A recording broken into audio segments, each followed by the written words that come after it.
सांगली जिल्हा परिषद कर्मचारी सोसायटीची 58वी सर्वसाधारण सभा आज रविवार दिनांक 24 ऑगस्ट रोजी जिल्हा परिषद सभागृहात खेळीमेळीच्या वातावरणात संपन्न झाली। प्रारंभी सरस्वती पूजन आणि दीप प्रज्वलन करण्यात आलं।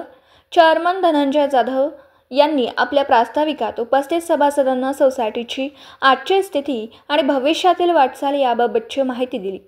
त्यानंतर प्रश्नोत्तराच्या तासात सभासदांनी विचारलेल्या प्रत्येक प्रश्नावर सत्ताधाऱ्यांनी समर्पित अशी उत्तरे दिली।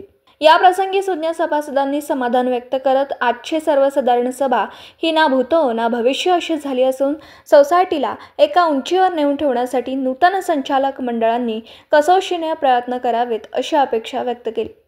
त्यानंतर सभासदांनी दाखवलेला विश्वास आम्ही सार्थ ठरवू अशी ग्वाही चेअरमन धनंजय जाधव यांनी दिली। दरम्यान सोसायटीच्या जडणघडणीत योगदान देणाऱ्या मान्यवरांचा, विविध क्षेत्रात उल्लेखनीय चमकदार कामगिरी केलेल्या सभासदांच्या मुलांचा, खेळाडूंचा सत्कार करण्यात आला। शेवटी उपस्थित सभासदांनी सुग्रास भोजनाचा आस्वाद घेतला।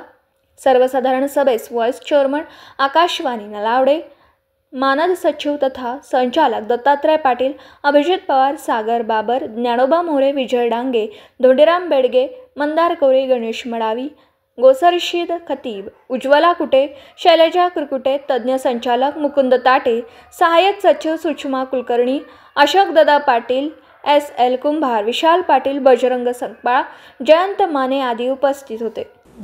दिवसभरातील घडामोडींचा आढावा घेण्यासाठी पाहत रहा N24 मराठी न्यूज चॅनल।